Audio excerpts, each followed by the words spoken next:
lanjut kembali lagi dengan Karang Taruna RT 1 RW 8 Metlen Cilengsi. Saat ini kita akan menceritakan beberapa pengalaman dari pengurus Karang Taruna RT 1 RW 8. Langsung saja kita mulai dari Mbak Syarah. Mau cerita apaan ya? Lumayan banyak cerita sih. Karena gue suka horor ya, jadi cerita tentang horor aja. Kejadiannya itu udah lama. Pas gue kelas 5 atau 6 SD. Waktu itu orang tua pergi nih, orang tua sama adik pergi.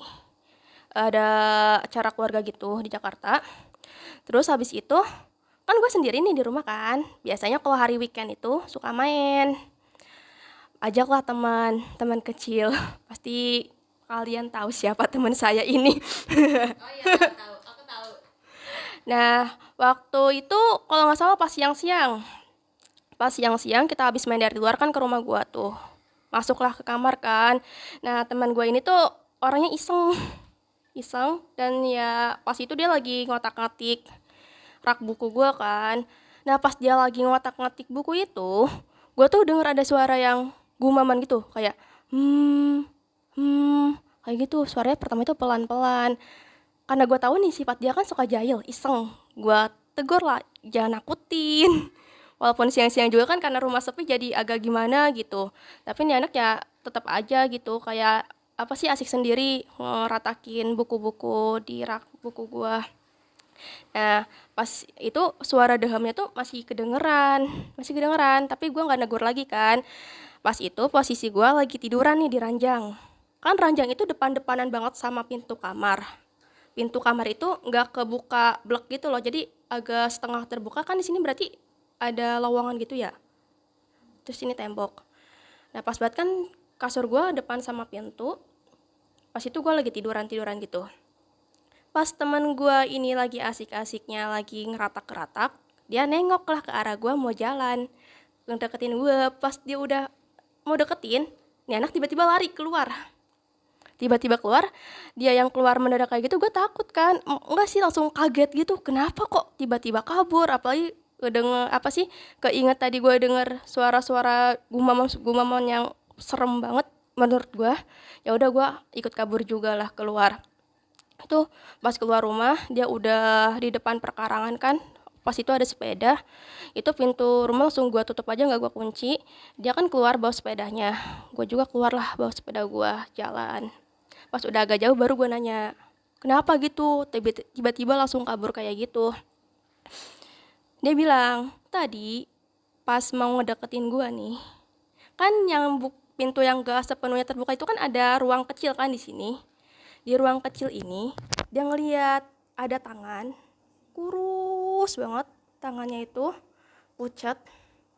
Pokoknya kayak apa sih, udah kayak keunguan gitulah. Itu tuh mau ngedekatin kepala gue. Itu tangan aja. Tangan aja, cuma tangannya aja. Kan pas udah denger gitu gue langsung, aduh jangan-jangan yang tadi suara deheman itu bukan teman gue nih, tapi ya orang bukan orang sih, makhluk yang iseng itu. Akhirnya tuh ya udah kita sampai sore jam berapa gitu tetap di luar, gak berani buat pulang. Baru deh pas udah hampir jam 5-an kali ya, pokoknya udah agak-agak sorean banget gitulah, baru berani pulang. Nah emang sih kamar itu agak apa ya, punya cerita tersendiri gitu buat gue. Sebelum kisah ini, sebelum cerita yang sama teman gue, ada juga cerita gue sama tante gue. Waktu itu kan gue punya adik kecil ya, yang cowok itu. Dia kan sering dimomongin sama tante gue. Waktu itu malam-malam lagi hujan deres. Kalau tidur kan gue emang gak pernah matiin lampu, emang gak berani juga waktu itu. Pas lagi hujan deras itu gue kebangun tengah malam, ngedengar suara ada ketokan di jendela, tok tok tok. Tapi waktu itu nggak mikir sampai ke hal mistis gitu loh. Mikir itu ya mungkin itu emang air hujan kena kaca. Toh pas setelah kejadian itu gue nggak pernah denger lagi. Tapi sampai ada satu momen tante gue cerita, dia bilang ke mama gue, kan manggilnya Bibi ya, Bi, itu tiap malam sering ada yang ngetokin jendela. karena emang ngerasa takut, ya mikirnya selain hantu kan takut juga ada orang yang iseng gitu kan, tengah malam lagi kejadiannya. Akhirnya ya udah tuh, mama gue bilang, ya udah untuk sementara tidur dulu di kamar bareng sama mama gue, tidurnya di bawah gitu, di amparan di lantai. Terus bapak gue tidur di kamar gue sama tante gue. Udah tuh tidur 3 hari, dan 3 hari berturut-turut tuh bapak gue nggak pernah denger apa-apa. Iya, iya, cuma tante gue doang. Tante gue doang yang denger itu. Nah, pas lagi masih kan karena emang gak mau pindah ya masih ada rasa takut. Bibi gue masih tidur di kamar mama gue. Pagi-pagi tuh suatu hari cerita kayak gini. Dia tuh mimpi. Di mimpinya itu dia ketemu sama ibu-ibu dan bilang, "Kenapa kamu pindah?" Maksudnya pindah dari kamar itu, pindah ke situ. Iya. Sebenarnya waktu itu ya kayak, ya untungnya bukan gue sih yang diganggu. Ya itu, bersyukurnya itu. Tapi ya karena setelah udah cerita-cerita kayak gini, ya kayak sering dibaca-bacain doa kali ya, rumah guanya, kamar guanya udah nggak ada kejadian horor. Tapi emang kalau misalnya adik gue ataupun siapa gitu kalau tidur di kamar itu sendiri pada nggak berani. Karena emang agak-agak ya seram kali ya. Ya cuma itu doang sih. Saya punya cerita horor, saya terlibat tapi saya bukan pemeran utamanya. Itu yang bikin saya seneng. Jadi ada yang punya cerita serupa nggak? Atau ada yang mau cerita? Mau, Cuk. Eh, ini sekedar cerita dari saya yang saya dengar di tempat saya. Dulu itu di tempat saya itu masih hutan ya. Saya awalnya sebelum kesini saya tinggalnya di Papua Barat di kota Sorong. Itu masih belum ramai dan di situ masih hutan. Nah, di situ tuh ada gubuk. Di situ tuh ditinggali anak laki-laki dengan neneknya. Mereka berdua hidup sendiri di situ. Hidupnya tuh sederhana.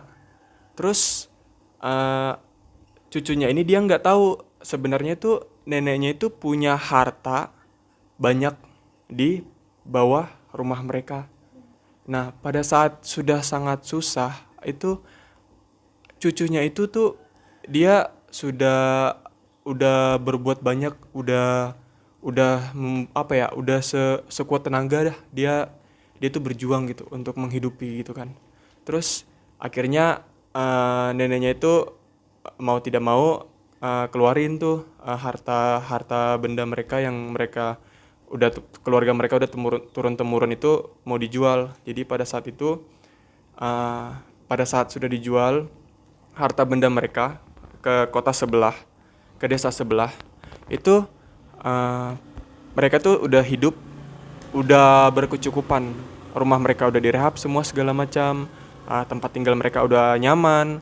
Nah, pada saat itu anak itu tuh dari hidup miskin, dari hidup pas-pasan, itu dia udah keenakan. Jadi saking saking hidupnya enak, dia tuh menikmati harta harta keluarga gitu.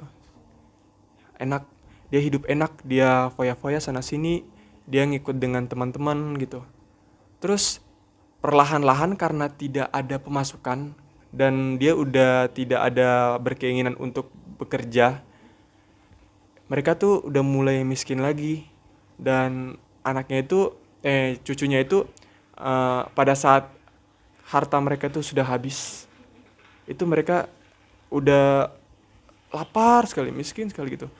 Terus dia tidak ada lihat harta lagi di rumah. Jadi cucu itu saking paniknya nggak ada uang, dia tuh ngelihat harta nggak ada. Dia tuh cuma lihat satu jari neneknya ada cincin emas. Nah itu tuh dia kepikiran untuk mau ngegadai itu.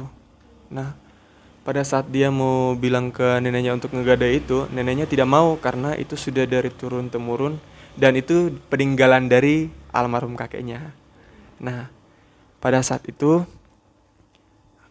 dia tuh kayak ada pikiran buruk gitu. Jadi kayak ada orang kayak pikiran buruk, kamu ambil aja gitu, kayak dalam pikirannya tuh kayak saking saking maunya harta gitu kan, saking maunya uang gitu, dia mau ambil. Terus pada saat itu dia mau ngambil, sempat ketahuan mau diambil pada saat neneknya itu lagi di belakang kan. Pada saat itu tuh mungkin neneknya itu dia naruh di meja kamar, samping kamar tuh dia taruh cincinnya di situ. Terus cincinnya tuh ada tulisan, kayak ada tulisan kuno gitu. Terus anaknya itu, dia pada saat mau ngambil itu neneknya sempat ngelirik anaknya. Neneknya tuh panggil cucunya, panggil, kamu ngapain, kenapa kamu ambil lagi padahal sudah dilarang kan. Dia bilang katanya kita butuh uang, kita sudah tidak ada apa-apa. Terus neneknya bilang begini, kita kan maksudnya kamu kan masih bisa kerja, masih bisa cari uang, tapi kalau untuk nenek itu serba apa adanya itu nggak masalah, yang penting kamu bisa menghidupi kamu aja gitu.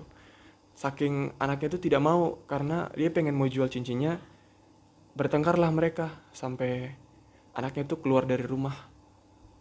Terus neneknya itu kan sedih kan, dia semalam itu dia kepikiran tentang cucunya sampai dia terlelap tuh. Anak itu tuh dia saking egoisnya tuh, dia karena emosi dengan neneknya, dia tidak kayak dalam pikirnya tuh dia nganggap saya ini cucunya bukan gitu kan. Saking emosinya dia tuh, dia ngambil pisau untuk neneknya sendiri. Dia ngambil pisau tuh, dia tikam neneknya sendiri loh gitu di rumah situ. Dia nikam neneknya sendiri. Terus kayak ada rasa penyesalan, tapi itu diperkuat dengan rasa dendam gitu. Jadi dia saking itu dia mengubur barang bukti gitu. Jadi neneknya sendiri tuh dia ngambil tangannya mayatnya cincin itu, tapi nggak bisa cincin itu. Nggak tahu kenapa nggak bisa. Saking nggak bisanya. Terus karena nggak bisa, dia potong loh. Neneknya sendiri dia motong cincin. Ya. Jadi dia ambil cincinnya. Terus pada saat itu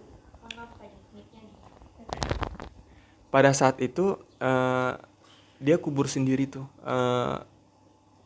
kuburan untuk neneknya, dan itu disembunyikan dari orang-orang sekitar karena tempat dia kan terpencil kan. Jadi nggak ada barang bukti, dan neneknya itu kan jarang keluar, jadi nggak ada yang tahu. Nah, pada saat itu setelah dia menjual itu 3 bulan kemudian, dia kayak nggak ada rasa apa-apa gitu. Tapi tiap dia pulang tuh ada yang nyanyi ning nung gitu. Kayak ada bunyi lonceng-lonceng, kayak lonceng-lonceng gitulah. Nah, itu dia sempat merinding, tapi dia seumur hidup nggak pernah ngerasa gitu kan. Jadi dia abaikan aja. Terus tiap pergi terus. Itu waktu dia pulang, setiap pulang itu ke rumah itu dia dengar lonceng. Jadi setiap malam tuh kadang dengar lonceng setiap pulang.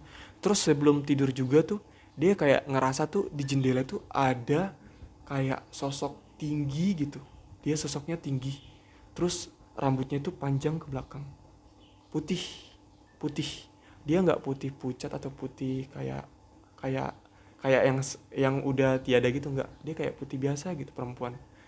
Terus dia penasaran itu siapa gitu. Dia bilang, halo, siapa itu? Langsung dia jalan ke belakang pelan-pelan, ke belakang rumah. Sampai ke belakang rumah itu dia datang, dia ngelihat ini perempuan siapa, kenapa bisa cantik begini, kenapa langsung dia ngomong, kenapa kamu malam-malam di sini, kamu sedang apa gitu kan. Terus mendekatlah dia ke sana, ke rumah itu, ke perempuan itu. Terus perempuan itu cerita, katanya dia itu sempat dibuat sakit hati dengan keluarganya gitu. Terus kenapa dibuat sakit hati? Karena sebelumnya itu dia sudah menaruh kepercayaan kepada keluarganya, cintanya itu sudah penuh ke keluarganya, tapi itu dikhianati karena harta. Itu dia makin heran, harta ini kenapa gitu. Terus pada saat dia heran ini karena harta, kenapa dia sempat curiga kan. Terus dia ngelihat tangannya itu panjang, besar tangannya, tapi satunya hilang gitu. Dia bilang, tangan kamu kenapa? Dia bilang, tangan saya putus. Tangan kamu putus kenapa? Gara-gara